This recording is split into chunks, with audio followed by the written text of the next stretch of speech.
ये बात तो अब तय हो चुकी है कि कलयुग का आरंभ हो चुका है और उसका असर अब लोगों को ऊपर दिखना भी शुरू हो गया है। वो चाहे दुनिया में आ रही भूकंपीय त्रासदी हो या फिर भयानक महामारी से हो। जिस प्रकार हमारे पुराणों में लिखा है कि कलयुग में लोगों की प्रवृत्ति कैसी होगी, वह हमें कहीं कहीं दिखाई भी दे रही है। लेकिन इस कलयुग को चलते अभी केवल 5000 साल हुए हैं। कहा जाता है कि लाखों साल अभी इस कलयुग के बाकी हैं। दोस्तों, अब आप इस कलयुग की पूरी गाथा को इस वीडियो के कुछ मिनटों में आप सुनोगे तो आप दंग रह जाओगे, क्योंकि यह कलयुग आपको इतना डराएगा कि आप यह सोचने पर मजबूर हो जाओगे कि काश हमारा भी कलयुग के चरम पर जन्म ना हो। आखिर ऐसा क्या होगा कलयुग में और कैसे शुरुआत होगी इस कलयुग की। आपके दिमाग में कभी कलयुग के बारे में यह ख्याल जरूर आया होगा कि कलयुग इस धरती पर कैसे आया होगा। तो जानेंगे आज के इस पूरे वीडियो में, तो बने रहेगा हमारे साथ एंड तक। आप देख रहे हैं mystery of God YouTube channel. हमारा चैनल आपको इसी प्रकार की धार्मिक जानकारी सबसे पहले देता है। तो अगर आपने सब्सक्राइब नहीं किया है तो रेड बटन दबाकर सब्सक्राइब कर लीजिए। दोस्तों, सनातन धर्म विश्व का सबसे प्राचीन धर्म है। हमारे पुराणों में 4 युगों का वर्णन है: सतयुग, त्रेता युग, द्वापर युग और कलयुग। कलयुग को एक श्रापित युग कहा जाता है। क्या आपको पता है कि पृथ्वी पर कलयुग की शुरुआत कैसे हुई? आप सभी ने यह तो जरूर ही सुना होगा कि कलयुग शुरू हो चुका है, लेकिन इसके सबूत क्या है? कलयुग शुरू हो चुका है। चलिए सबसे पहले हम आपको पुख्ता प्रमाण दिखाते हैं। महान गणितज्ञ आर्यभट्ट ने अपनी पुस्तक आर्यभट्टियम में इस बात का उल्लेख किया है कि जब वह 23 वर्ष के थे तब कलयुग का 36वां वर्ष चल रहा था। आंकड़ों के अनुसार आर्यभट्ट का जन्म 476 ईसा पूर्व में हुआ था। गणना की जाए तो कलयुग की स्थापना 3102 ईसा पूर्व में हो चुकी थी। दोस्तों, हम सब ने कभी भी इस बात पर ध्यान दिया है कि ऐसा क्या कारण रहे होंगे जिससे कलयुग को धरती पर आना पड़ा? क्यों कलयुग को ही इतना श्रापित होना पड़ा? चलिए इसकी पूरी हकीकत जानते हैं। कहते हैं जब भगवान श्री कृष्ण के कहने पर धर्मराज युधिष्ठिर ने अपना पूरा राजपाट परीक्षित को सौंपकर अन्य पांडवों और द्रौपदी के समेत महाप्रयाण हेतु हिमालय की ओर निकल गए थे। कलयुग में दोस्तों धर्म का पूरी तरह से नाश हो जाएगा। कहा जाता है कलयुग में बुरी ताकतों का राज होगा, धर्म तो नाम मात्र का रहेगा। एक कहानी के अनुसार उन दिनों धर्म खुद बैल का रूप धारण कर गाय के रूप में मौजूद पृथ्वी देवी से सरस्वती नदी के किनारे पर मिलते हैं। गाय रूपी पृथ्वी के नयन आंसुओं से भरे हुए थे। उनकी आंखों से अश्रु बह रहे थे। पृथ्वी को दुखी देख धर्म ने उनसे उनकी परेशानी का कारण पूछा।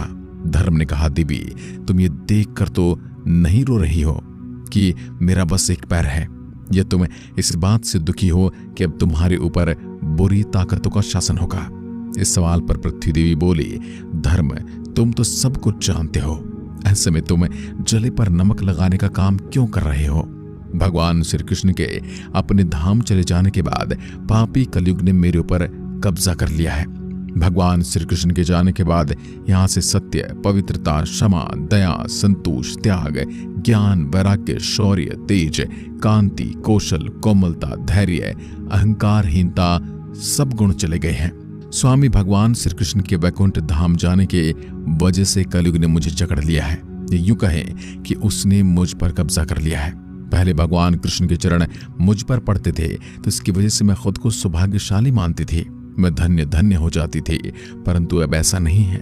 अब तो सब समाप्त हो चुका है। शायद मेरा सौभाग्य ही समाप्त हो चुका है। धर्म और पृथ्वी आपस में बात ही कर रहे थे, तभी वहां पर एक असुर रूपी कलयुग आ पहुंचा और बैल रूपी धर्म और गाय रूपी पृथ्वी को मारने लगा। इतने में राजा परीक्षित वहां से गुजर रहे थे। जब उन्होंने ये दृश्य देखा, अपनी आंखों से देखा, तो कलयुग पर बहुत क्रोधित हुए। राजा परीक्षित ने जब बैल और गाय को देखा तो उन्होंने धर्म और पृथ्वी देवी को पहचान लिया। राजा ने अपने धनुष पर बाण रखते हुए कलयुग से कहा, दुष्ट पापी तू कौन है? इन निर्दोष गाय और बैल को क्यों सता रहा है?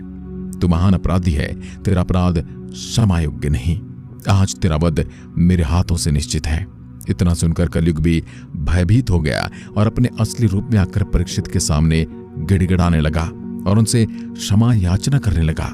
राजा परीक्षित तो कलयुग की क्षमा याचना पर दया आ गई और उसे जीवन दान दे दिया, लेकिन उनका क्रोध अभी भी कम नहीं हुआ था। राजा परीक्षित ने अपनी शरण में आए कलयुग को देखा कि मैं तुम्हें जीवन दान दे रहा हूं, किंतु तुम ये मत समझना कि तुम इस दोष से मुक्त हो गए हो। तुम धर्म, पाप, झूठ, चोरी, कपट, दरिद्रता आदि का मूल कारण तू ही है, इसलिए तू अभी इसी वक्त मेरे राज्य से निकल जा। राजा परीक्षित की बात सुनकर कलयुग ने कहा कि हे राजन, इस संपूर्ण पृथ्वी पर आपका ही तो राज है। पृथ्वी पर ऐसा कोई भी स्थान नहीं है जहां आपका राज्य न हो।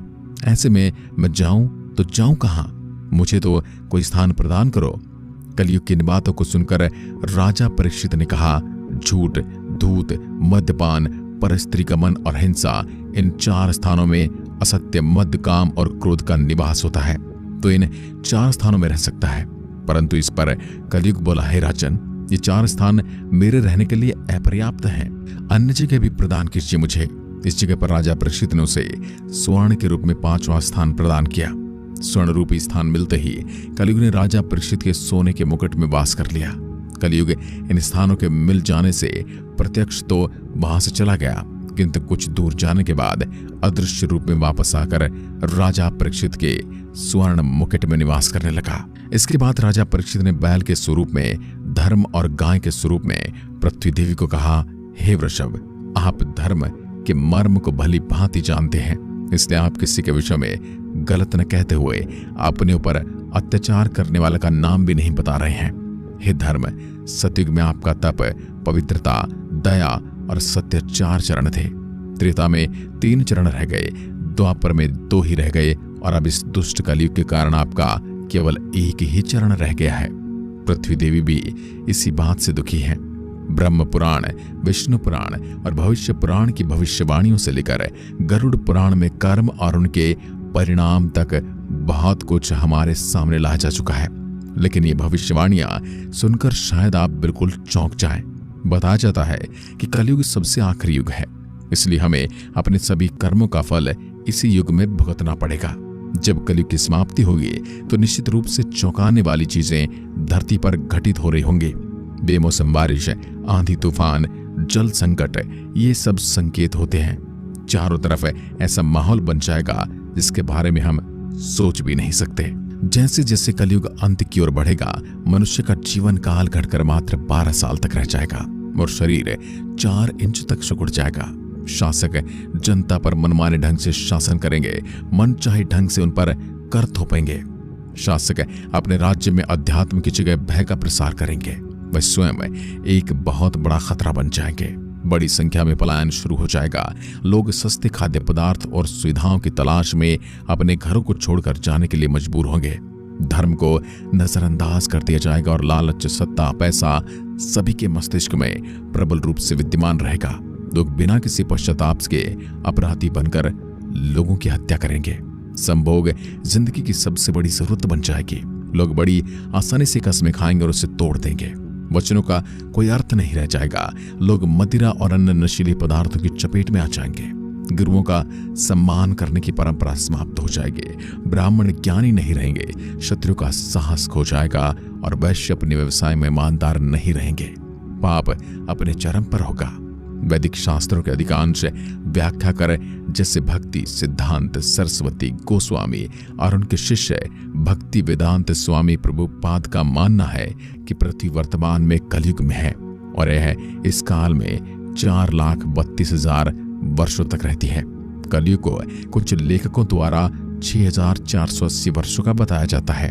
हालांकि इसके बारे में कई और अलग अलग मत भी दिए गए हैं। इसलिए दोस्तों, जितना हो सके धर्म का पालन कीजिए। अगर आप धर्म का पालन सही तरीके से करते रहेंगे तो कलयुग की चपेट से बच सकते हैं।